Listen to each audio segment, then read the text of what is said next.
Incoming message. It was the dawn of the third age of mankind. Groovy. Hi-ho. This is me, Kermit the Frog. Hello there. Moopsy. I find your lack of faith disturbing. Oh, for crying out loud. Not a great plan. Program complete. Enter when ready.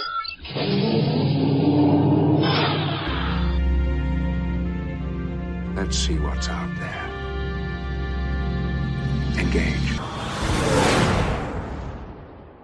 Different roads, same old spark.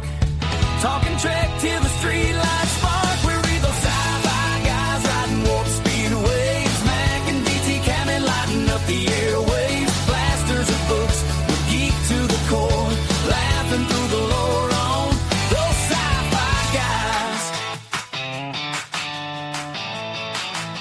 And those sci-fi guys, we are indeed. We are those sci-fi guys, and this is Those Sci-Fi Guys show. Just two working dudes serving live between jobs with a whole lot of love for science fiction and the fun that comes with. We are your hosts. I am P.S. McKay, and honestly, I gotta say, like, I saw this movie over the weekend, and I can't stop thinking about it, and it's bringing me flashbacks to Guardians of the Galaxy from 2014, man.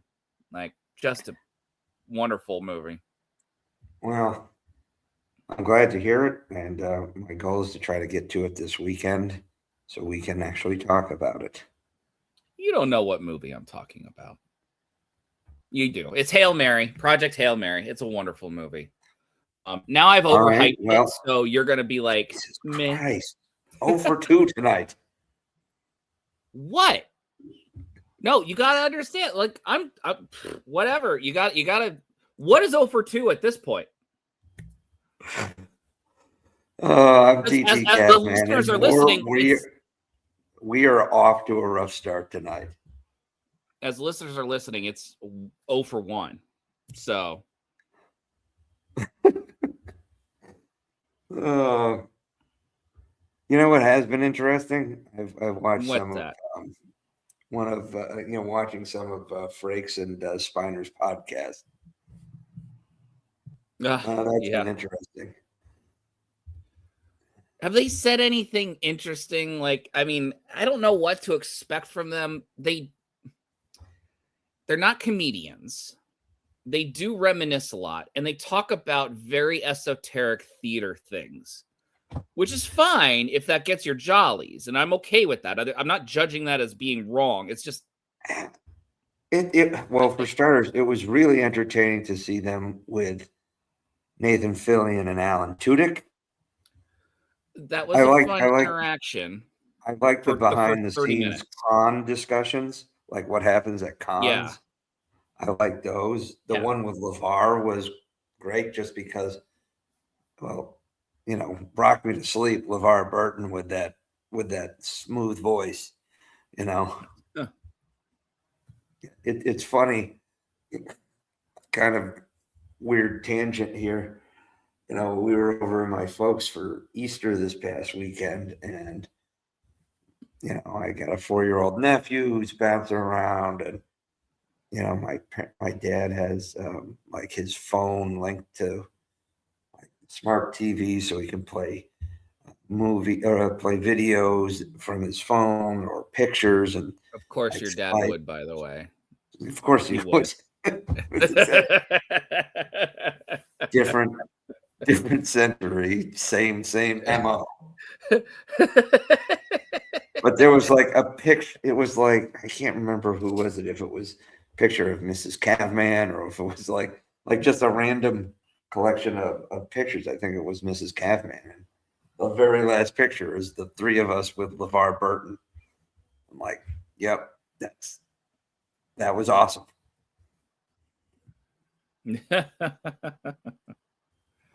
Well, that's good. I trust you had a good Easter. Yeah, it was nice. We went over to the folks. If you were going to say something else too. Sorry. No, it was just kind of random and delightfully out of nowhere. But yeah, going to see my family was nice. Obviously, most of them we see pretty regularly. We don't live too far away, but it was nice to get together. That's nice, though. Yeah, that's nice. in addition to the 7 regulars, my uncle was over. My aunt was supposed to be there, but she got strep. So, these are my dad's siblings, one of his brothers and his sister. But my uncle was able to be there, and that was nice. And had a nice dinner, a lot of nice family interaction. Just it was a nice warm time. And then I Monday from work I went straight to corporate headquarters up north, and was there for a couple of days during training. And I just got back like 4 hours ago. So hence you're driving. Yeah, that's a rough putt, man. I've been on jury duty call all week, and so I don't know. Every night at 5:30, I call into the courthouse to see if I have to go in the next morning. And so far, up through Thursday, I don't have to go in, but that Friday might be the bitch. We'll see. Yeah, I mean, I looked last time I had jury duty, or I was called for jury duty. First off, I got all the stuff sent to my house, and then when I got there, they didn't have my name. So I'm like, "Can I go?" They're like, "Well, show us the paperwork." I'm like, "Yeah, sorry." So like they had like somebody else with like the same last name. It was very weird. I'm like, yeah. They're like, if you don't get a chance, if you're not out of here by like 1 o'clock, then they don't need you or something like that. Or it was like 2 o'clock or something. I'm sitting there. Yeah, I was having a flare up. My knee was the size of a grapefruit. I was exhausted, just sitting there in those uncomfortable chairs, waiting area. They're playing like movies, and you're like, like occasionally like dozing off. Yeah. And, and of course it was very painful to get up and move around. I'm sitting with one leg stretched out, and then I'm looking down at the clock. I'm like, oh God, it's 1:30. The next time they come in, they're just going to release us. Nope. Hey, we got one more for the books. So they haul us up. And then we're all sitting in the, in the jury rooms waiting to be called. It was not it was definitely not a trial I wanted to be on. Criminal or civil? No, definitely criminal. Ugh. And because it's a generally fun podcast, I'm going to leave it there. But they ask you to raise your hand if you have, if there was anything that you felt like you couldn't be objective about. I'm sitting here, I've got, shirt and tie, slacks, shoes, nice shoes, like looking very presentable, right? Show respect for the process. Every prosecutor's dream. Yeah. Was wearing my my Iraq veteran hat. It went well with the cane. I felt. Yeah. And then they're like calling people to like check, off. Like did you know the defendant? Yeah, no. So like those people were like immediately released. Yeah. But I get called up and I'm sitting at the judge. And he's asking, he's in the prosecutor. He's like, hey, you answered, you didn't think you could be impartial about this. And I'm sitting there next to the judge, and he's like, could you explain that? And I give him, my reason. And he's like, that's a pretty good reason. All right. See, you're off jury duty for 3 years. And I said, thank you. I put my. I know you can't share it. I know you can't. I could. I'm not going to. Yeah, I know you don't want to. It's understandable. It's just 3 years though. Well, that's what it is. 3 years. It's like almost like if I was on a jury. Like I went all the way to selection. Okay. So for us, it's 1 year because Fresno County is such a big county, and we've got so many cities and stuff really far out. So they really just poach from the Fresno metropolitan area. Like, you know, people who have to drive down from the mountains or from the West Valley and stuff, like they just can't. Is this going to be a hardship? And almost always yes. Almost always yes. So they're okay. Yeah. So I'm hoping it is, even though it's our civic duty, it can be a real pain. Go ahead. I said it can be a hardship, you know. Oh, absolutely. I mean, a lot of companies have jury duty pay, like my company does.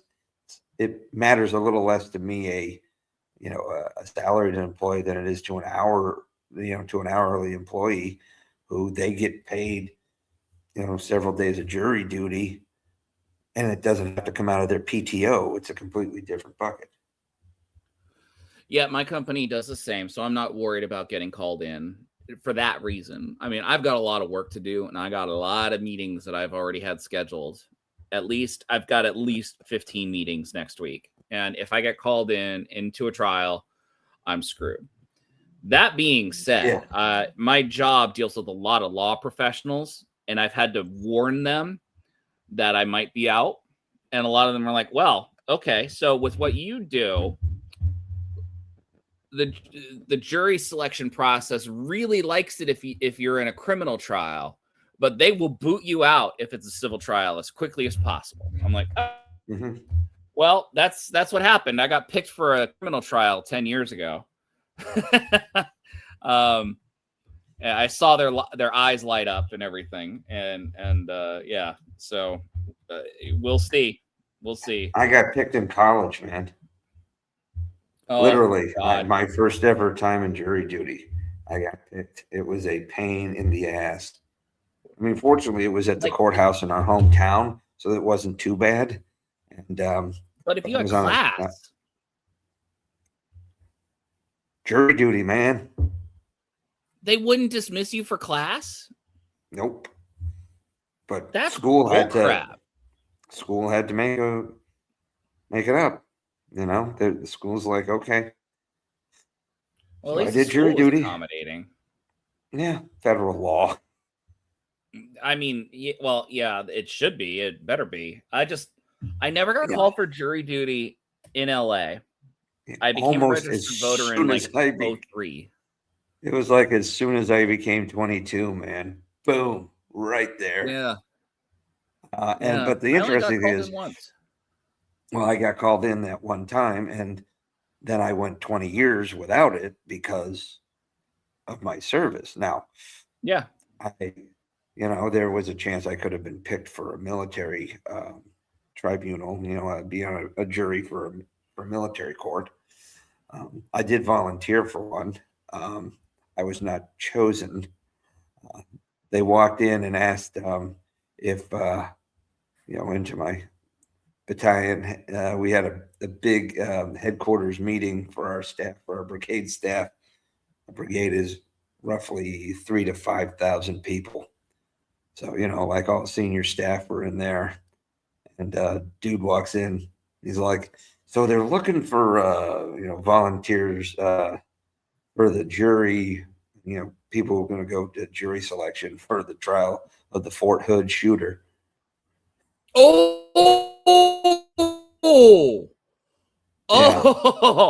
you got called for that. No. Oh my God. No. This was a tasker where they were looking for people who were, it came down as a volunteer. But they were looking for people to volunteer. When every hand in the room went up, the colonel looked around. He's like, "Yep, none of you are getting on that jury. Definitely know where your heads are at." Yeah, you were there. You weren't stationed at Fort Hood. You were at Fort Hood at that time, right? No, right? There's another base nearby. No, I was at Fort Riley, Kansas, which was, like 15 hours away or something like that, 12 hours away. Yeah, when I say nearby, I didn't mean nowhere that near. We're talking like 900 miles. Oh.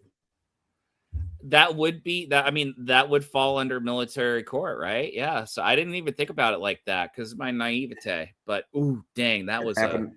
It was military personnel on a military base. You know, committing I had crimes family against at military Fort Hood personnel. that day. Like, that was a scary day. I called my dad and like family I never met, but I was, you know, concerned for my dad's wife and everything. So he was there. They were there on base that day. As it turned out, no, but he was stationed in Fort Hood at the time, but he wasn't on base that day. Well, it was really only one spot. I've been in there myself. Fort Hood is massive. Yes. I did have some friends who were there like the day before. And then I actually eventually worked with a guy who was there at the time. And ended up like diving behind, you know, like some like shit, like a kiosk almost, like you, but no, like a service counter. Yeah. You know. Can I tie this into a sci-fi thing? Sure. I mean, probably the absolute fear and the terror that was going through those soldiers was at very different, varying rates, like everyone would have an experience with. But I can't help but think that if I was a soldier there and I didn't have my sidearm, because you're not supposed to have your sidearm on you unless you're military police, like I couldn't help but think of the irony of that. And you think about like being able to grab something from the armory, from the Enterprise armory or something if the ship is boarded or things. Naval procedure difference and things like that. But I mean, like, I'm sure those soldiers were just like, I knew I want my firearm, you know, like, you know, the funny thing is this isn't like this isn't an old cavalry post on the frontier. Even though, like, I know Fort Riley really was, where you're like worried about threats from, you know, indigenous, you know, threats or something like Native that. This is or as they call them in the 24th century on Voyager, Indians.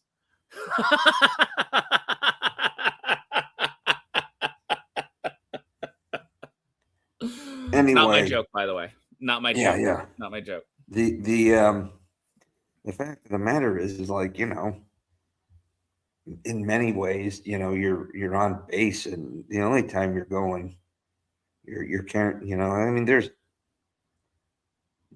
MPs are the only people who are walking around generally armed most of the time. Now you'll see people with weapons doing road marches and whatnot, but they're not loaded. It's like, exactly. It would be like walking around town with weapons, you know, because that's what it kind of is. It's our hometown at the time. But Texas has an open carry law. Not on military bases. I know, not on military bases. It's not. That is not. They're not subject to. It's not that they're not subject to state, but it's a federal facility. So no, I'm well aware of that. My point is the simile is a little different in Texas, though. What you're saying. If he was to walk in to a county courthouse, there would have been plenty of return fire, or maybe not a county courthouse, because I probably still not at a courthouse. But if he was, let's just say he walked into a grocery store, it'd be a firefight. It wouldn't be a, you know, the ironic part is, you know, there's weapons everywhere on a military base, and you're in one of the most heavily armed states in the country. And yet that happened. Yeah. Well, part of it is because of the situation. We didn't have concealed carry on military bases. You know, the only people who were supposed to be carrying locked and loaded were the MPs, you know, like our police force. Changed? I believe there was on what you were saying. So that implies a change. There has been I believe a bill has been put forward for open carry on military bases. or even concealed carry from the current administration. So, I mean, all right, call me crazy. As a crazy civilian. You're crazy. Thank you. I'm going to keep going, though. But as a crazy civilian who hasn't experienced anything like you've experienced, it kind of makes sense to me to have an open carry option on a base. I get it. You're not on the frontier, but everyone is super well trained, super well safety oriented. Usually, I mean, there's a general assumption of that. Yes. Yeah. I'll say usually and stuff. So one would think that having a base literally at the ready, even if it's in the heart of Texas, kind of makes sense. Well, I mean, on a day-to-day basis, sometimes you're in training, like classroom training, you're doing, maintenance on your equipment. What are you going to, I'm not saying carry a P90 with you, but I'm just saying, like, carrying a, a 9mm or something on your side, something like that. Well, it's the fact that we're supposed to be at home, safe within our country, and our access, the access to military bases isn't exactly easy. No, it's not. I got onto one, though. I wasn't supposed to, but they just let me on. They let me on. Every so often, it fluctuates, how easy access can be, or what access you have, and also whether or not you're driving onto, say, an active installation versus maybe a National Guard or a reserve facility, which sometimes are a little, dependent. It was a naval air base. It was an active naval air base. Yeah. I was there to meet the wife of a soldier for a case. And sure. I mean, they let me on. I didn't flash any weird things or anything like that, but she was living on base. So your name was probably put on an access list, and they probably just had to check, because they have to check all IDs. So plausible, because I did set the appointment ahead of time. I just don't remember if he checked a list. I don't remember. He could have, though. That's plausible. Well, if it's any time in the last 10 years, like, oh no, they have. No, I'm saying it. They have a gun where they like scan IDs. Oh, I got you. Yeah. No, this was beyond that. But I remember being on the base, and I was like, just kind of marveling. Like, everyone in my office was like, "You can never get on there. You won't." But I was there, and I'm just sitting there like, "Look at this shit right here." I'm gonna finish my notes. The first property damage claim I had to do from when I got to my current job was on a small installation here in Massachusetts. It's actually called Natick Labs. It's one of the main R&D places for the U.S. military. It's where they do a lot of testing and designing of the military of the MREs. The MREs? Yeah. Okay, so we're not talking about the murmur ghost gun that they've just disclosed, or whatever it was. I'm not saying they don't test weapons there. I do know they test a lot of they test a lot of things there. It's a lot of R&D and testing, but I know that Natick Labs is one of their key facilities for that. And one of the guys was like, "Oh, you're gonna have a hard time getting on," and I just reached into my wallet and I pulled out my retired military ID. I'm like, "No, I'm not." So if you're retired military, it's not carte blanche, but if you have a reason to be there, they don't need to do much else beyond that. It's basically the same thing as my active duty ID. Okay. I go in, I flash it. I can go to the PX. I can go to, I could go to clothing and sales. Yeah, I'm a retiree. So it's That like using the means a student lot. card, the student ID card at the university. Yeah, kind of. But like I have access to the facility because, in fact, a lot of bases with so many people moving off base over the years that they've actually allowed retirees to move on if they wanted to live on military housing on a lot of bases. So there are Really? retirees living there. I'm all for that. I'm all for that. Yeah, Is that a recent thing? probably in the last 15 years. Okay. That's good. That's good. Yeah, Especially, but- I mean, for support and stuff too for retirees. Like, I mean, well, some of them end up getting jobs. A lot of them will try to get jobs on base. a civilian job on base as a retiree. Either working for, like you'll have cashiers at the PX or at the gas station. Some of these are retirees. But others will have like government jobs and will work. Hey, they're running the weapons ranges and they're running like managing facilities or working at supply depots and stuff like that. Yeah. The military cannot run on uniformed personnel alone. Government civilians make up a huge part of the military industrial complex here. What is the percentage of civilian employees? Do you know? I wouldn't be able to give you an accurate number right now. But that being said, you take us in. I'm going to look it up real fast. In a lot of, and I'll say this, there's a lot of, they've looked at times in years past, there were, some of these jobs were filled by uniformed personnel.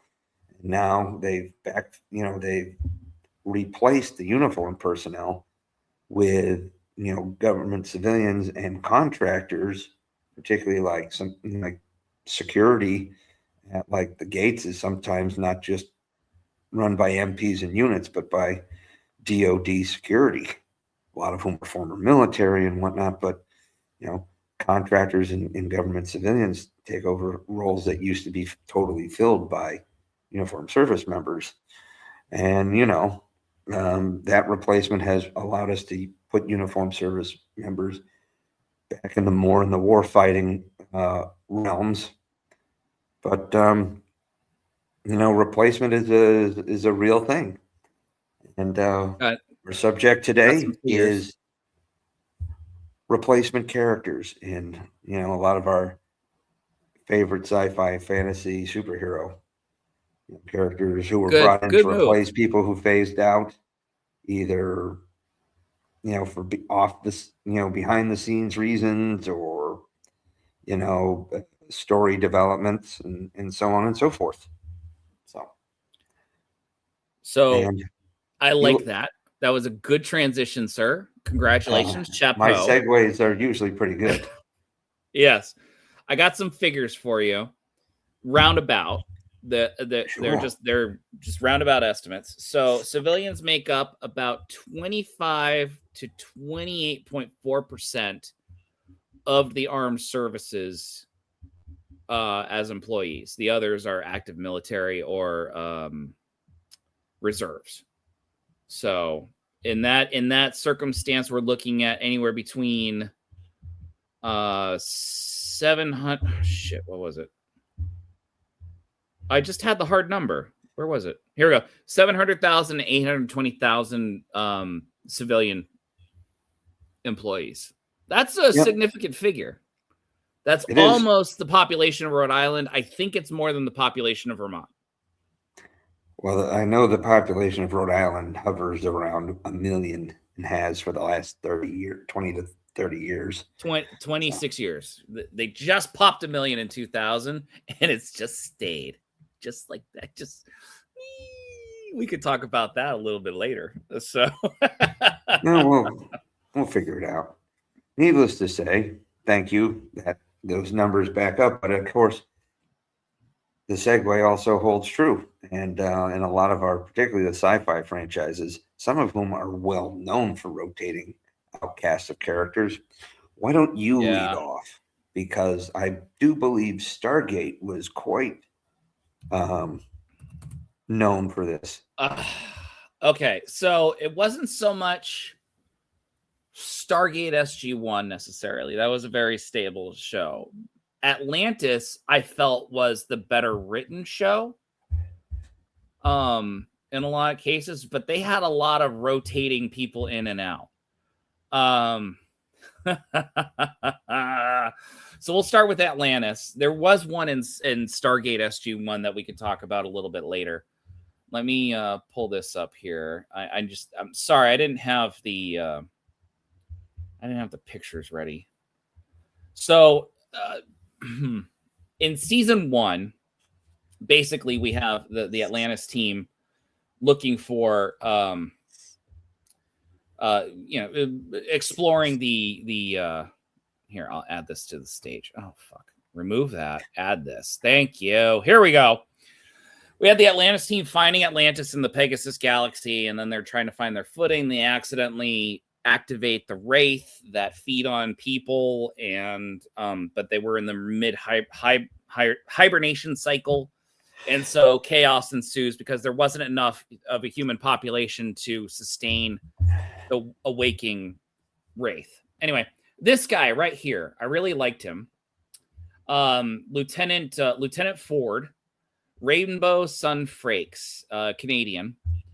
I liked this guy. I felt that he was a very good character, but unfortunately, he was viewed as a little redundant when it came to Colonel Mitchell. This guy, he was he kind of became the head of SG1 Atlantis, so to speak. So Ford was his right hand man.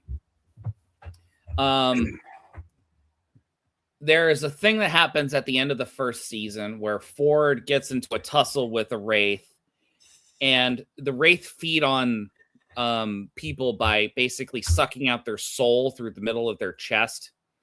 And it was a soldier Wraith. They got into a fight. The Wraith starts eating or feeding, they say, and they both fell off the railing of Atlantis into the water. And the Wraith basically sustained both of them while they were unconscious in the water by trading back and forth their life forces and stuff. It affected Ford, where he kind of got genetically changed. And then he kind of became part Wraith. And then he left in the second or third episode of the second season. And then shortly after that, if I can, I'll bring this up.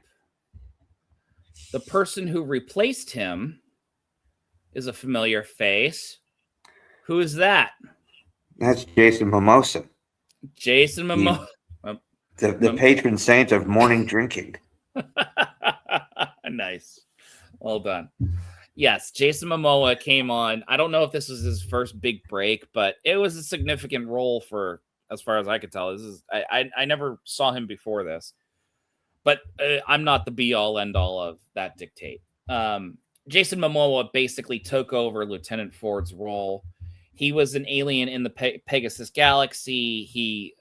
His story was that when his planet was destroyed, he lost his wife. The planet was equivalent to about 1930s Earth, just not as big a population, but they had the same kind of industrial capacity. Did he speak like a guy from the 30s? Hey, who you are, buddy? No. What you doing here, no. Mack? There's an excuse here where they could speak in normal language, but yeah, no, it would have been fun. Can you imagine Jason Momoa talking like 1930s gangster? Yeah, see? God, I'm actually here for it now. So, anyway, he got implanted with a tracking device, and since he was such a formidable soldier when he was defending the planet, one of the Wraith planted a tracking device on him and made him a runner. Basically, he was perpetually being hunted by the Wraith. and he couldn't rest for more than a few hours in any one place, and he was jumping from planet to planet because in the Pegasus galaxy, everyone knows how to use the Stargate system. Just because they all trade. Most of them are not as industrialized as we are, but they could trade between the two planets. So he was jumping from planet to planet, trying to hide from the Wraith, but they always kept tracking him. Eventually, they were able to get the tracker out of him, and he became a permanent character replacement for Lieutenant Ford. Lieutenant Ford had some guest appearances here and there. I think in season 4 at the beginning of season 4 was the last time we saw him. Either that or was season 3. He only had like a couple episodes. But they were interesting. But I really liked Ford, and I was kind of bummed. I felt that they did Ford dirty. I didn't have an impression that he was a redundant character, but that they don't pay me, So, and Jason Momoa turned out to be a very bankable star. So, Yes, he did. So there's that. Let me do one more Stargate one. Sure. Just because I'm on it. Why not? Stargate SG1. So, at the very beginning, you are familiar with Don S. Davis. Oh, he even has his IMDb profile picture as a 3-star general here from SG1. So, do you remember Don S. Davis from other things? I do think so. Remember, I did watch the first few episodes of SG1, so I remember him. I'm just trying to remember what else is on. He was a very endearing character. I give credit to the actor for this. He had a quick cameo in Con Air. Ironically, he was a character driving in downtown Fresno. and a bird defecates on the windshield while they're at a red light, and he gets out and he's like wiping it off, and then a body from Con Air falls onto the front hood. Oh, okay. I remember that scene. Yeah, that was him. So anyway, he played a very good general. He was tough but fair to Colonel O'Neill, probably a little too lenient, to be honest with you. I gotta say, O'Neill was a little. Did I say General O'Neill? Because he later became Colonel. a general. Okay, he later became a general, but Don S. Davis had to leave the series a little early. And he left in like 2006, and then they brought in Beau Bridges to replace him. Not as the same character, by the way, but as a new general in charge. And Beau Bridges was fantastic. As General Landry. And as one will love and appreciate, they also brought in a new doctor on base, played by Lexi Doig. I liked her a lot, actually, in Andromeda. Andromeda, yeah. Yes. She was married to Michael Shanks, who plays Daniel Jackson in this TV show. I think they're still married. I don't know. But, she came on, and how they wrote it was she was the daughter of General Landry, Beau Bridges' character. And that was fun. So Tara Rothery played the doctor. Dude, what is this video that continues to go on? Oh, I don't know. I'm sorry. I'll just put that here. Oh, he was in the X-Files. Damn. Yep. So, anyway, so Terrell Rothery was the doctor, the main doctor up through season 7, and then there was a shocking episode that I'll just leave that there. Lexi Doig came on in season 8. I think season 8. I don't know. They brought in a lot of sci-fi alum later on in season. Well, okay. I talk about SG1 being really, really stable. From season 8 to season 10, they did have a lot of trapdoors happen. But they brought in Claudia Black to take over for well, they just brought her on. And then Ben Browder took over for Jack O'Neill, played by MacGyver. What's his name? Richard Dean Anderson. Yep. And Ben Browder and Claudia Black were on Farscape together. And they actually did a little Farscape reference later on in season 10 of Stargate SG1, where they all played different characters of that show. Claudia played herself, but Ben Browder was dressed up as a different character in that show, which is funny. But yeah. So, yeah, they did do a lot of the trapdoor stuff there. General O'Neill was in the background as of season 8 because he wanted to spend more time with his family down in LA. They filmed in Canada and Vancouver. So, I mean, that can't be easy for him doing a 20 episode season that far up. So they replaced characters. They did trapdoors for them. And I felt it was well done. There was not one replacement that was like, ooh, this doesn't work at all. At least in SG1 and in some spots with Atlantis. I'll bring up another one later with Atlantis. But I'm tired. My throat hurts. Why don't you go on, DT? I'm going to stop sharing this one for the time being. I'll find it. I'll find something that you bring up. I am going to go ahead and flex into another major sci-fi franchise, Star Trek. Babylon. Oh, sorry. Okay. Which one? All right. So I'm going to start with the Next Generation. Okay. So TNG. Okay.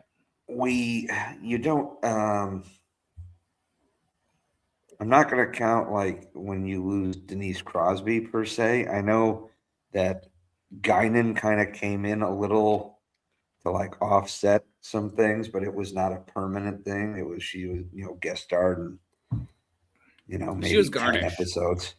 Huh? She was Garnish. Yeah. She didn't replace the bartender because there was no bartender in 10 Forward right. in season 2. Nor did she replace. And Worf was already on the team, so he didn't. While his character replaced Tasha Yar, there was no new actor coming into that spot. That being said, season 2, you see the replacement character of Dr. Pulaski, who comes on board as good one, Gates McFadden's or Beverly Crusher's replacement. When all that chaos on the bridge got Gates McFadden fired. Yeah. Let me add this to the stage. So here's Diane Muldaur. Mulder. And I believe it's Muldaur. Diana Muldaur in The Child, season 2, episode 1. Her first appearance. She was a decent replacement. I didn't mind her. You forget that she was there, though. Well, she's never mentioned again, I don't think.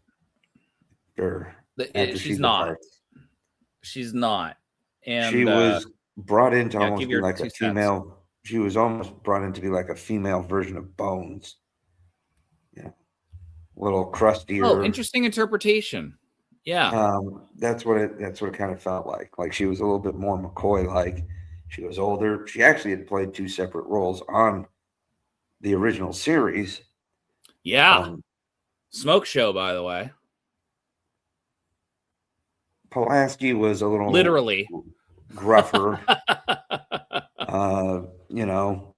Kind of was a little antagonistic with Data, not even calling him the correct name for a little while.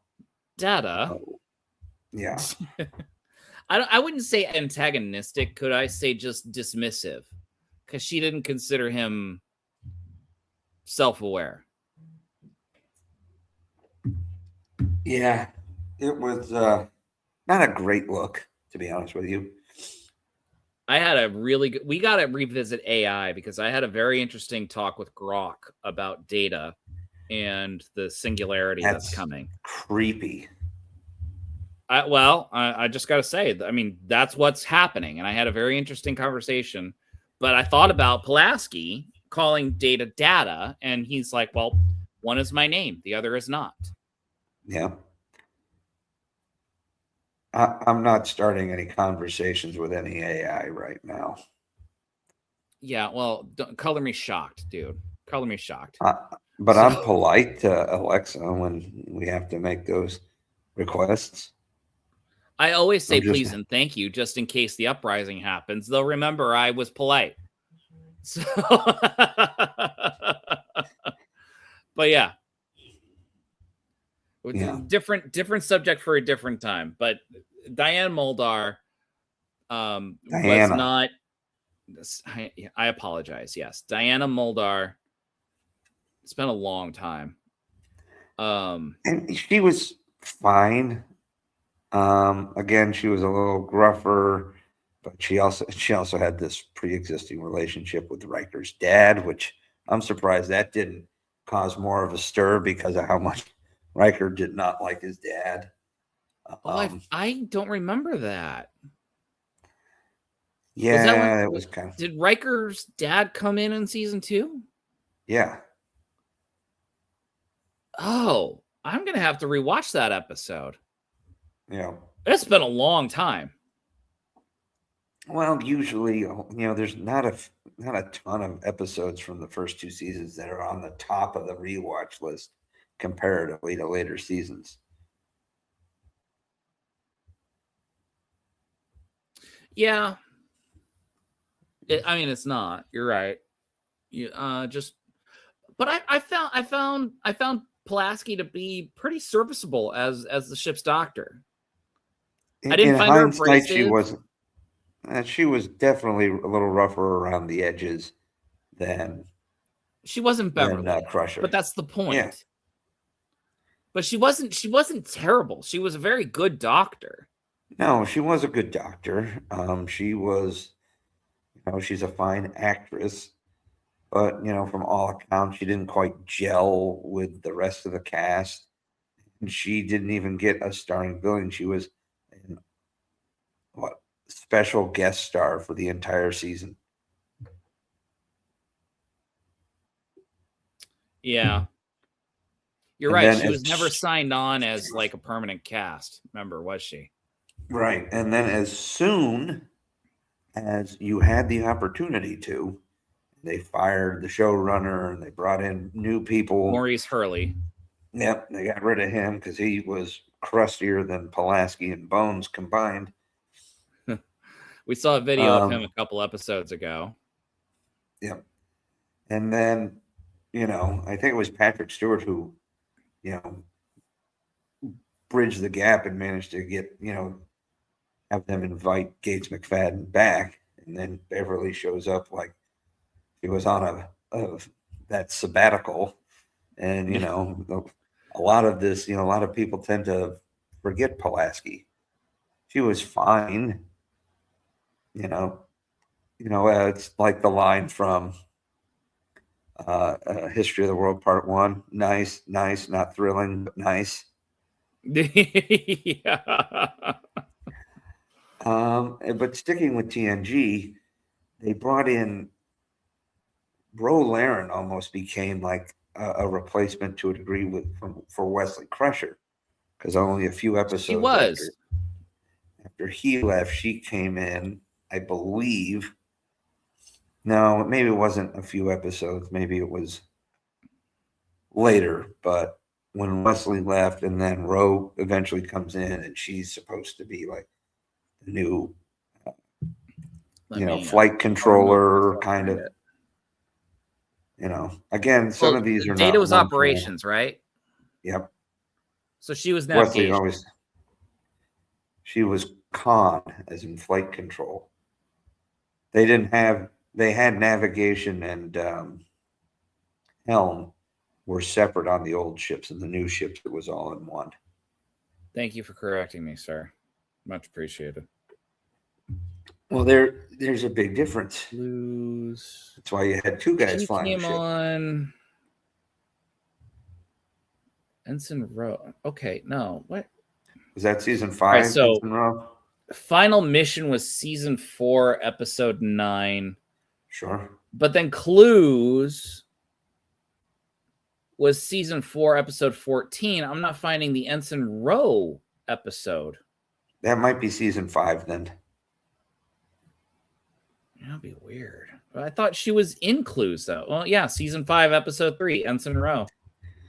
Here we go. Okay, so I mean, she was specifically brought in. Right, she was kind of to help shake up the cast a little, but she wasn't so much a 1-for-1, but she kind of did fill some Wesley void. Somebody Picard, kind of to mentor a little as well, but also, the flight controller. Rather than being a whiz kid, she was I'm not going to say rogue, but she was definitely I don't know, you might say a kind of a cowboy comparatively. Yeah. No, I mean, she was a woman that was that dealt with the Cardassians as a young girl, and she was basically a Bajoran freedom fighter. There's another term for that on the other side of the Cardassians, but she wasn't one of those, but she was a survivor, and then she ended up getting off and going to Starfleet Academy, and then now I'm starting to get into beta canon. They don't really discuss it. No, they don't. But you would assume that when she was with the Marquis, she ended up fighting the Cardassians and even the Dominion until they basically got smoked. So, well, I assumed that she was killed by the Dominion until Picard season 3, which I'm so glad that they brought her back. I don't know. I'm gonna give it a hand wave pass that she's suddenly in Stargate. Starfleet. Was it Starfleet Security or Starfleet Intelligence? I think it was Intelligence. Because on our last episode, which was the penultimate episode of TNG, she had just finished her intelligence training, Starfleet intelligence training. It wasn't intelligence. It was like advanced tactical training. Okay. All right, fine. Advanced tactical training. I know they're very different from your perspective. I get it. Okay. Sorry, bro. It's that's how it's going to be. That's all. I get it. I'm not. Okay. So moving on. How did she become? I'm going to give it a hand wave pass, like how she became part of Starfleet intelligence. But I'm so glad that they gave this that penultimate episode an ending for between Picard and Ensign Rowe. Like, because that bothered me. That bothered the crap out of me. That was a loose thread. And Rowe was an important character, even though she was in, I don't know, 10 episodes, 14, maybe. Like, she was gone for a while until she came back for season 7. And she was only in that one episode. Yeah. The second to last episode. There's a theory that season 7 wasn't supposed to be the last season, by the way. Yeah. I buy that. Yeah. It was still going strong. But I know we talked about Picard season 3 when it first aired, but what were your thoughts about Rowe? We're spiraling away from the... Just bring it up. Just a real quick thing. I'm glad she was back. I kind of didn't really want her to, get blown up at the end, but, I liked... implied that she had a contingency plan, but yeah. Yeah. This is you. There. Go play. All right, gotcha. Here we go. Okay, so I'm gonna stick with a continuation. In Deep Space Nine, there's a very clear case, much like in Next Generation with the Doctors. Now you have the Daxes, right? Yes. The long This was discussed probably beef with sorry.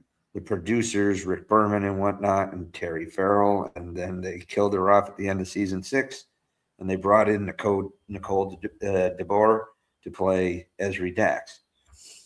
Now, I liked Ezri. It was a different perspective.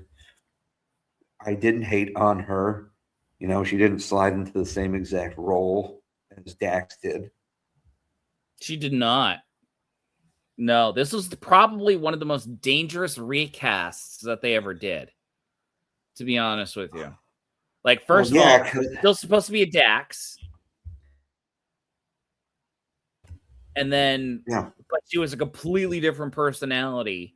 And she was still endearing with anxiety. By the way, I don't have tolerance for people with anxiety, by the way, as someone who has anxiety. But like, she was still endearing. It was, I mean, that's a testament to the writers right there. And it's kind of interesting, right? Terry Farrell was this statuesque, beautiful, strong, could fight hand to hand,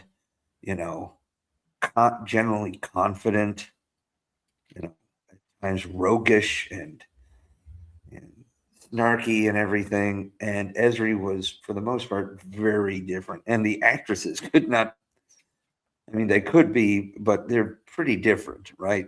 Nicole DeBoer is a petite, very small, woman. She was, one could almost say mousy. Also younger, almost mousy, a little, almost just, but yeah. But she was small, cute. Yeah. She was sweet. She was and she was unprepared for the role of Dax. So you could definitely have the awkward and naive piece, whereas you would expect, well, she's a Dax, she's going to have that knowledge, but then she wasn't prepared for it because of the traumatic nature of the end of the previous host. It was, you're in training for years to become a host. Years, exactly. I don't know if it's like, something as a child that you become chosen for, but no, it's not, because Jadzia was like the only initiate in Trill history at the time to be able to reapply and succeed after being washed out. I forgot about that. Yeah. Or is that beta canon? No, that's real. That's that a lot of that stuff came under, like, what was it? The ones where all the station, all the other characters got to host her various hosts. Her previous hosts, personalities, Which, by the way, I loved that too. Is it really allowed Rene Auberjonois to flex his chops a bit? Everybody got a chance to do something a little bit out of the ordinary, which was fun. Who had the serial killer? Was it Cisco? Bashir? No, Cisco had it. Ooh, Bashir, I don't one of all. I don't think Bashir had one. I don't know. He might have had to monitor the health situation. Might have been one of those. I mean, that would make sense that he wouldn't be involved, but because he's the doctor, he needs to monitor everything, right? So, yeah, I will say Ezri she transitioned really well, and especially at a point, I was 18 years old when this season came out. No, I was 17. I was 17 when this season came out, and I was a stalwart. Like, how dare you replace Jadzia? And then, I didn't like that they killed Jadzia, but I at least gave her a chance. Well, at that point, I knew that what Rick Berman had done was it was revenge to Terrell, what's her name? Terrell Rothery? Terry No. Farrell. No. Terry Farrell. Terry Farrell. Thank you. Terrell Rothery is the doctor from SG1. Sorry. Because she wanted to be let go early to join the sitcom Becker with Ted Danson. By the way, another 5 years of another paycheck, and Deep Space Nine was already predestined to be done after 7 seasons. So, unfair. And he took it personally, and he's like, yeah, we're just going to kill you in the most terrible way ever. Yeah. I mean, we could talk about how Rick Berman got Star Trek right in a lot of ways, but he still had a goddamn ego that was fucking brutal. Yeah. I mean, Will Wheaton's got stories too. So did Denise Crosby. Yeah, Denise Crosby. Yeah, she put him on blast on Twitter. That was great. Love that. I was surprised, like they had the whole group and what you left behind. Like the photo shoot, like you didn't see them being interviewed together, but they were in the same photo shoot. I don't remember that part. It's been a long time. Like I think it was before COVID when I saw it, right? Well, it came out in 2017, I think. And I think I ended up watching it in 2018. Oh, I don't think I watched. I didn't watch it till during COVID. So it was probably right at the beginning of COVID or something. Well, when you had it, so you would have had the time to watch it. So you told me at that point. Okay, so there we are. All right, we figured it out, everyone. We figured it out. I watched What We Leave Behind 6 years ago. What I like, what I actually kind of like is that it seems like Terry Farrell and Nicole DeBoer really seem to have developed a friendship. Like there's a lot of pictures of them like hugging, like, taking selfies together at conventions, which I think is really cool. I mean, there's no reason she didn't disrespect the memory of Jadzia. No, that's not the at key. all. And the writers didn't do that either. That was Rick Berman's choice to get rid of her. The writers did a good job. So and you could even understand Worf's reluctance, Oh yeah. It was logical. That's a mind fuck. Yeah, it was kind of interesting. I kind of in the very first episode first couple episodes where she appeared, and she's accompanying the Ciscos on that journey, right? The Ciscos, yes. Well, I thought, it was the three generations of Cisco men. Yeah. And I definitely kind of looked for a minute like, Jake was going to crush hard on Ezri. I thought about that too. I was wondering if they were going to play with that or not. And I don't know if it was the sensibilities at the time that prevented them from doing it, or they just felt like they had too many stories to tell already. I think it was the latter.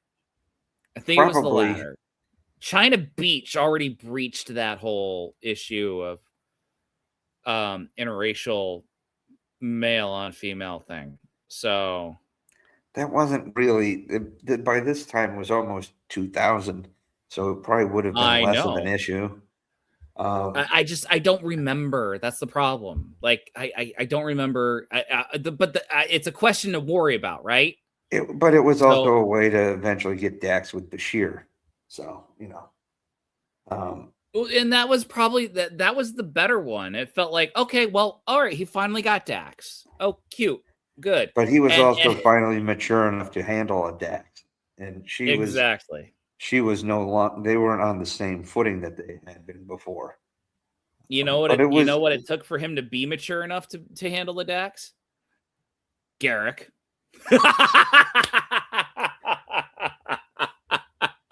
Sure.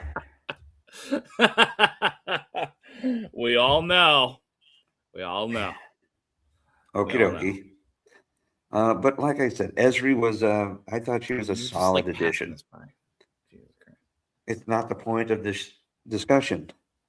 No, but it's a funny joke, dude. Just live with it and laugh. Jesus Christ. I don't have an issue with it. I'm just trying to get on with their point. because there's a couple of franchises we need to dive into. Do we want to Okay, talk 20 minutes. Voyager? We have to. All right. Anything else about Ezri? No, I just very much enjoyed. I really grew to be an Ezri fan. Yeah, I agree. You want me to show the? Oh God. I'm thinking about the backstory of Voyager and stuff and the things that were happening back then. Well, Jennifer Leanne let's is a tragic case. I gotta say, it bothers me. It saddens me, and yeah. All right. Needless to say, the character of Kess, I think, was one that was kind of an interesting idea, but it didn't have legs. And to be honest with you, it was kind of creepy when you look back on it. She was what, 2 years old or something, and was in a relationship with Neelix. Yeah, it was kind of creepy when you look back on it. And but Neelix was kind of like a manipulator because he told her who to talk to. He told her where she needed to be. He got better when she left. He did get better when she left. And yeah, I mean, the character of Kess in and of itself wasn't terrible, but she didn't add much though. Like they tried giving her things like psionic powers and things like that, but it didn't add anything to the actual show. Like so very little. And so all she ended up being, and I don't know if it was just because of Jennifer Leanne's acting ability, or whatnot. Little backstory here. They had trouble with both Garrett Wang and Jennifer Leanne. Jennifer Leanne had a weight problem that the producers were all on her about. They were pissed off about that. But she also showed up to the set drunk a lot too. Allegedly. And Garrett Wang was notoriously late to the sets a lot of the time. So they were both on the hot seat. And at the end of episode 3, when Harry Kim got infected by species 8472 or 8471, 8471, I don't know. Like the species that scared the sounds right. 8472. And they were like, "Hang on, Harry. We don't know if he's going to survive. We had no idea." And then Jennifer Leanne was, well, I mean, she was still there, but like it looked like they were going to get rid of Harry and then add 709. But after, I think it was like Garrett Wang said, "Listen, just put me on performance management. I'll be here. It's fine. I'll do it." And he kind of, I don't want to say he begged for his job back, but he renegotiated his job. Sounds like he clearly must have got his shit together too. Yeah, well, yeah, he did, because he's got a really good relationship with the cast nowadays. So Jennifer Leanne, they were like, okay, you know what? We're adding another female. We can't have 2 blondes. Which is just awful, by the way. Yeah. But again, you can also go on performance base because she didn't have a big range of emotion, right? Is that fair to say? No, her character was also pretty limited too. You know, and she was going to die at 9 years old, which already she was going to die at the end of the show, and it's just. Yeah, so it was just a trap. So they went ahead and added. Oh no, that's a better one. Well, that's fine. This one. 7 of 9. Yep. And by the way, this season 4 premiered late in the 97 season year. They didn't premiere this season until mid-November. Or early November, something like that. Because they were trying to do a strategy where it's like, well, we'll let all the other premieres of the other networks do this, and then we'll just premiere and everyone will focus on us now. It didn't work. Didn't work at all. Well, 7 of 9 really became a breakout character for the show. She did. And although, again, I will say, like, you know, even as a feral 16-year-old, when I saw her costume, even I was like, really, guys? Really? Yeah. It was a little, it was a little much. I mean, Jerry Ryan, gorgeous woman. The character did develop, you know, regaining emotions, human interaction.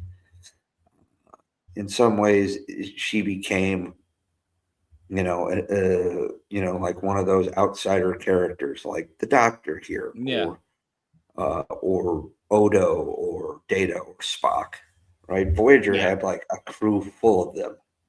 Neelix was an outsider. The Doctor was an outsider. Kes was an outsider. 7 of 9 was an outsider. Mm-hmm. But all that 7 of 9 became a very popular character because Jerry Ryan did well with the writing. I can understand why some of the cast members got pissed, like Robert Beltran and whatnot, because he would get shunted aside. Kate Mulgrew, I know, was pissed because it felt, you know, it was her show and it kind of felt like they were like shifting focus. And I get that, right? But 7 of 9 has become a very well-regarded character, and her tenure in Picard only strengthened it. So it was a good change. You know, you can make arguments that, you know, Esri and Pulaski were maybe a step back from the fan favorite characters. Meanwhile, 7 of 9 was an improvement. Yeah, I can't argue with that. I mean, yeah, no, she was good. What the fuck is this, though? I mean, I know what this is for practicality purposes, but is this just to imply that she has Borg parts here? I was just going to assume that she was a superhero wearing her underwear outside of her clothes. I mean, no. I mean, it's under her clothes. I mean, the reason why that's there, by the way, is for structural purposes, so it doesn't, like, form fit too closely, if you know what I mean. I do. But that's weird. That's weird. Like, yeah, I'm kind of glad they moved always away. Bothered the crap out of me. Like, it's just too much. It was just too much. Well, yeah, this isn't the 1950s where everybody has to wear the shiny silver uniform when they're from space. Yeah. Anyway, I think we really need to dive into the granddaddy, I would think, of the replacement characters and the backdoor and everything. Maybe the show that did it the best. I'm already ahead of you. Babylon 5. Harry Potter. Oh, damn it. Really? No, I'm just kidding. I got it up here. No, that's a replacement actor. Yeah. We're not on that one yet. Babylon 5. This was the show that basically just perfected the trapdoor situation. And if I may, I'm going to defer to you. I got to step away for a second, but please discuss. I'll be right back. Well, I mean, let's just go for the fact that they replaced their star after the first season. Okay.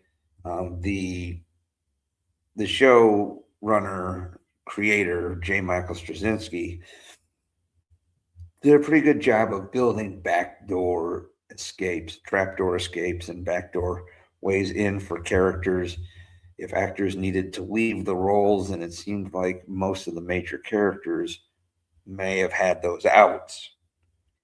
But the original lead for the show was Commander Jeffrey Sinclair, played by Michael O'Hare, who eventually had to leave due to mental health issues, which was kept secret until, and it was a promise he made Straczynski keep until after he died, where it was, he was battling schizophrenia and a lot of issues, which I guess also led to some issues on the set, which I believe, like Jerry Doyle and a few other actors had issues with. But the character of Sinclair left after season 1 and was replaced by Bruce Boxleitner as Captain John Sheridan, who then led the franchise, for the rest of the series for the next 4 years, becoming another one of the famous space Jesus figures. Well, but there were two. They became two.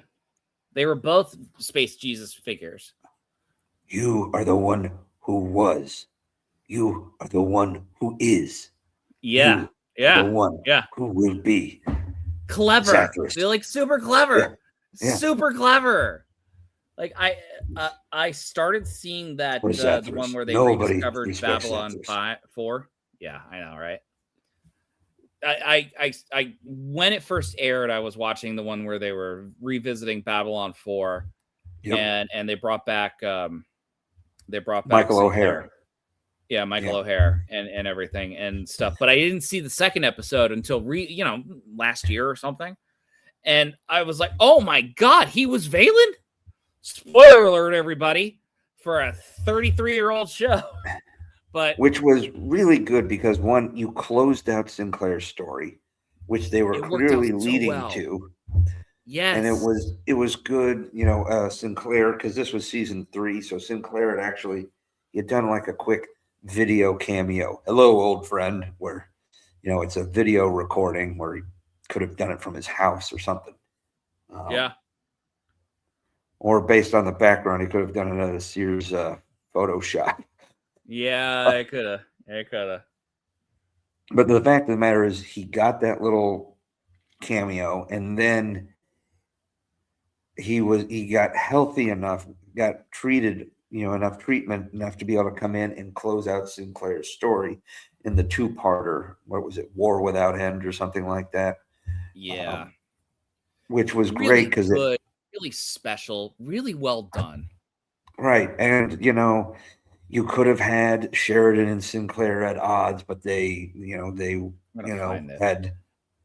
I thought it was really good. They kind of had a good relationship. They worked together well. It was a good feeling, right? But I'm going to say you this: got to see them next to each other. Yeah, and they have different command styles.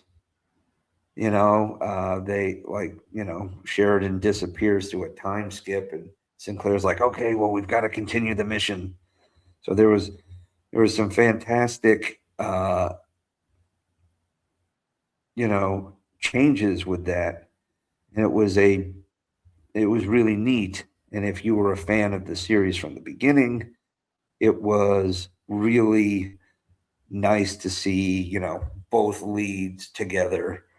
They didn't make it one versus the other.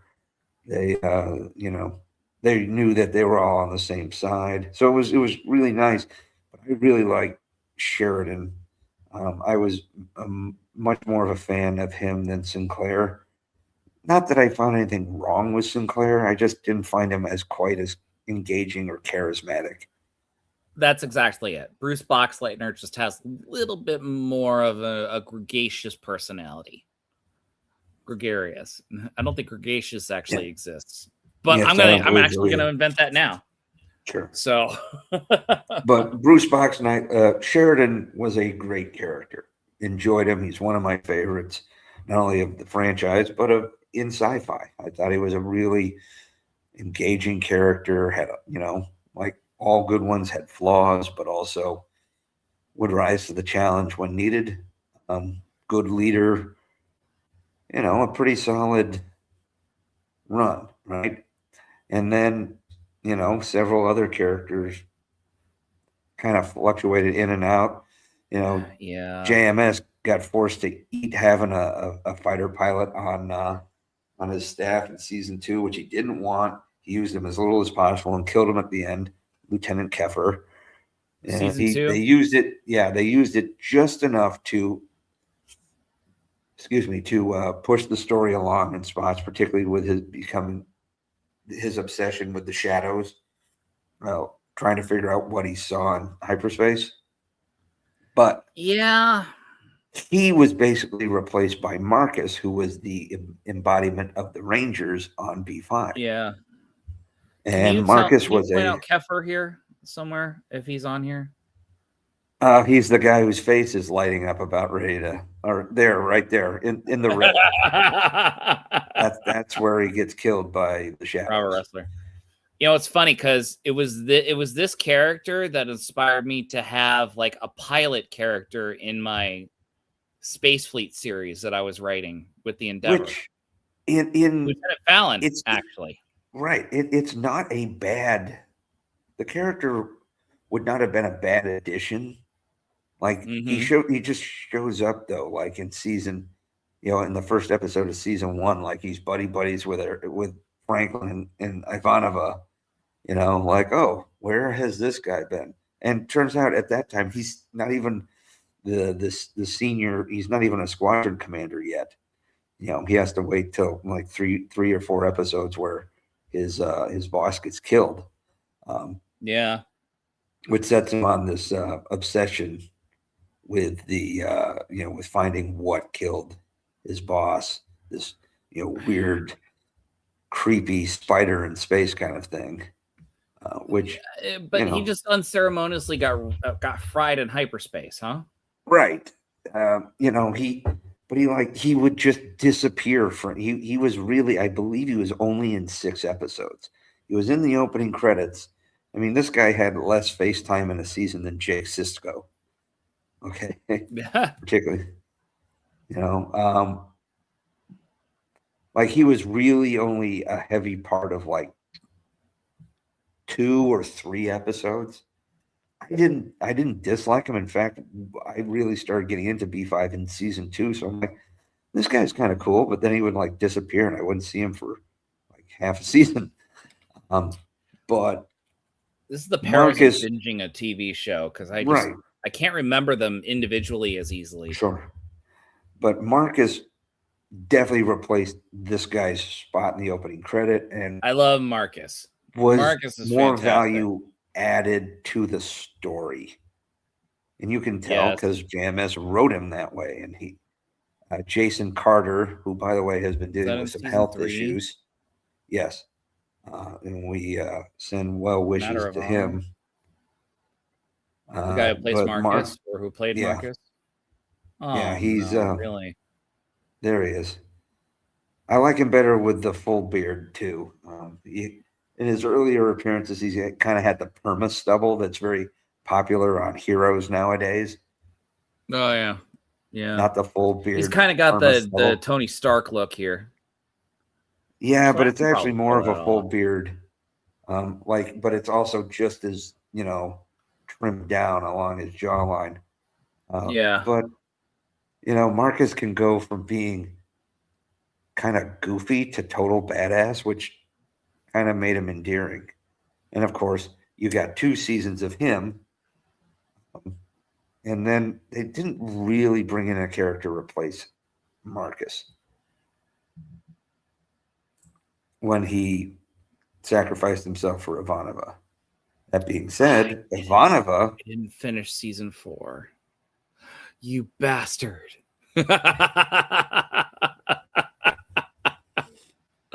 You son of a bitch. Well, here's the interesting thing. In the B5 movie, the pilot movie, there was a second in command who didn't make it to the series and was replaced by Ivanova, and a doctor who didn't make it to the series. I can't find that movie. What's it called? It was weird. The Gathering. All right, let me see if I can find that here right now. Here's the interesting thing. So you kind of have a double whammy. It was almost like a Pulaski Crusher with the telepaths on B5. You start off in that movie with Lita Alexander, and she kind of gets tied up with the Vorlons and then bounces out. And then is replaced by Talia Winters, Andrea Thompson playing Talia Winters, who's there for about almost 2 seasons before she gets written out, and Lita comes back in and is there till the end of the series. One more big change, I think that's a little bit more impactful, more in the lines of the character of like Sheridan replacing Sinclair, was when Claudia Christian didn't come back for season 5 of B5 and was replaced by Tracy Scoggins, Captain Lockley. Tracy Who, Scoggins if you're and still, other things. she played a Cardassian on Deep Space Nine who accidentally developed a crush on Miles O'Brien. That was because they her. kept Okay, arguing. gotcha. Done. She was in a lot of Done. things. I remember her in episode of Wings, episodes of the A-Team. She's really good. I actually like her character so much so that they brought her into Crusade as well, and in the Lost Tales. So they, you know, that, while losing Claudia Christensen as, no, it's Claudia Christian. Sorry, losing her as Ivanova and losing the character of Ivanova did feel like a blow. I did like Lockley. I think I'm in more of a minority. Not that I like her more than Ivanova, but I did like Lockley quite a bit. And it was clear that JMS seemed to like her because she kept showing up in additional B5 projects. Even after, you getting, the series all wrapped up. But, B5 did a pretty good job of writing these things out and bringing in, for the most part, pretty solid replacements. And I think you said you had one more Stargate before we rolled out. Yeah, now I'm trying to think about it. Oh, Robert Picardo. Robert Picardo, famously as the Doctor from Voyager, came on and was introduced into the Stargate universe through SG1 as a member of the NID, basically a national intelligence division to monitor the Stargate program and stuff. They were the bad guys, and then Robert Picardo was brought in, appointed by the president to kind of clean them out and stuff, but no one really trusted him. He was it was equivalent as Skinner from the X-Files. Skinner? Was it Skinner? Yeah, I think so. I think so. Yeah, it was equivalent to that, right? Like you didn't know if you could trust him, but he had your back in some circumstances. Well, in what is this? The Boss? Huh? Never mind. We'll keep going. Oh, okay. So in season 4, Amanda Tapping, Colonel Carter, took over Atlantis as the commanding officer from Dr. Weir here. Again, trapdoor situation. She left. Sure. They did a rewrite and all that stuff. So, and then at the end of season 4 with Amanda Tapping. So this was the last episode.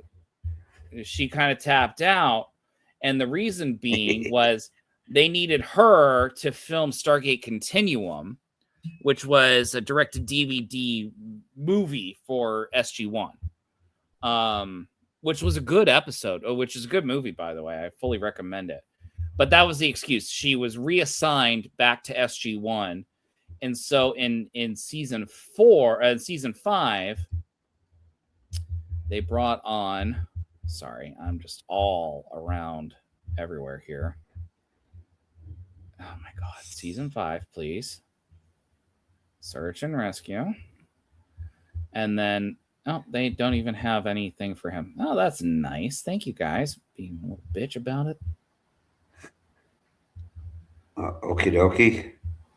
So Robert Picardo came in. Yeah, he did. And okay, apparently they don't have any. Let me just get to the last episode, and then it'll have a good cast and crew photo of everyone right here. Sure. This one. Yeah, here we go. This one. So here he is, and then this is actually an ancillary character, but Dr. Beckett came back for this episode. He was replaced by Jewel State from Firefly fame. Nice. And then obviously Ronan replaced Ford, but Robert Picardo actually turned out to, from being like he was a by the books bureaucrat, and as soon as he was placed in the field in charge of people's lives and having to think on his feet, it was a couple episodes in when he realized, like, oh my God, I can't stick by protocol. I have to make the decisions on the fly in order to save as many people's lives as possible. And he was actually, as a character, you saw his development change in that moment. And the writers were very good at that. And he became like, it was when the rest of the crew realized that they could trust him at that point, when he had to make those decisions. And he told them, I understand I'm breaking protocol. I can't see another choice to do otherwise. So Colonel, go out there, take the puddle jumper, meet there with Dr. McKay, and await further orders, like as you said. Well done. It was well done. I was sad that this ended at season 5. It wasn't meant to, but I was looking forward to more episodes with Robert Picardo as the leader, even though he was kind of a stick in the mud.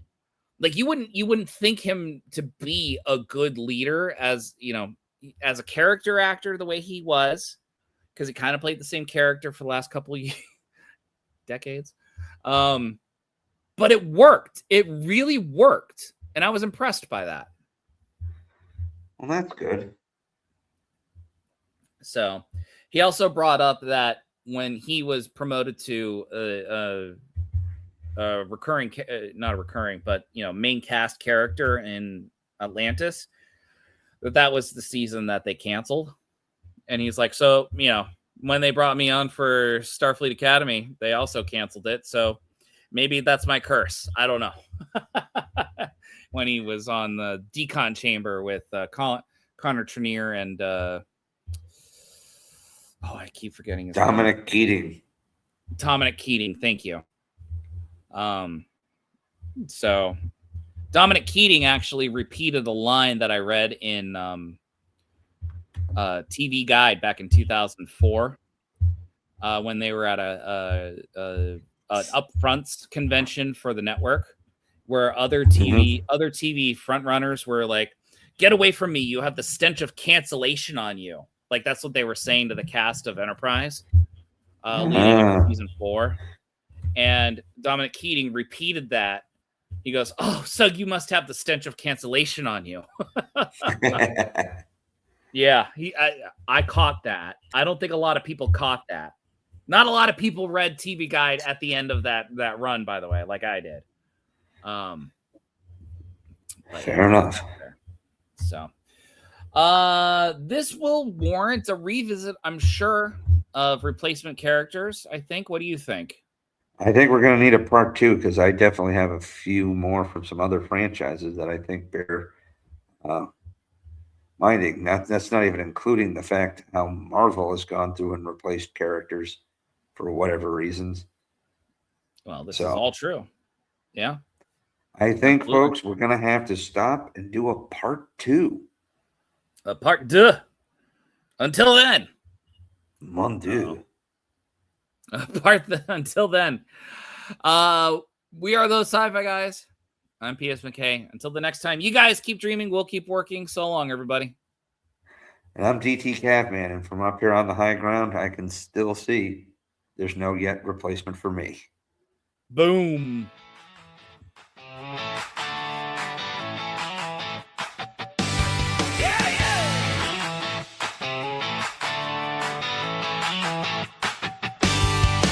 Mack's got a pen that can warp the stars.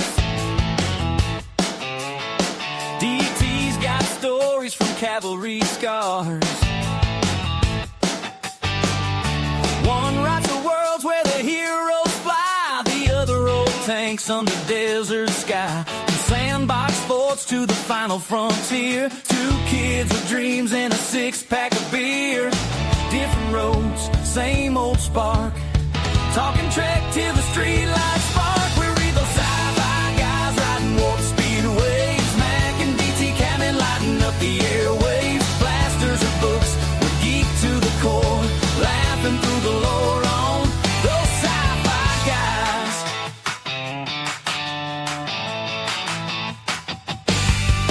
Max spins a tale about a rogue AI. DT counters with man, I drove that guy. From doom to doom, we argue the stakes while the coffee gets cold and the pizza box breaks. Childhood pals in a grown-up fight for the best damn death scene on a Friday night. Pixels or pages, we're never done. Two working stiffs chasing alien sun. We're in those sci-fi guys riding warp speed waves. Mack and DT Cammon lighting up the airwaves. Blasters or books, we're geek to the core. Laughing through the lore on those sci-fi guys. Yeah, yeah. Yeah, yeah, yeah, yeah. Well, yeah. No capes, no powers, just regular days. But we'll save the galaxy in our own ways. Max drafting novels in the dead of night. DT's got tank tracks, turns them into light. Together we're louder than a hyperdrive scream. Two regular dudes living the sci-fi dream. Yeah, yeah, we're with those sci-fi guys riding warp speed waves. Mack and DT Cammon lighting up the airwaves. From the sandbox to the stars, we'll never say die. Tune in, geek out, those sci-fi guys. Yeah, yeah. Yeah, yeah, yeah, yeah. Yeah, yeah. Next week, Blade Runners or replicants? Bring the Bourbon Rider boys, gonna get real.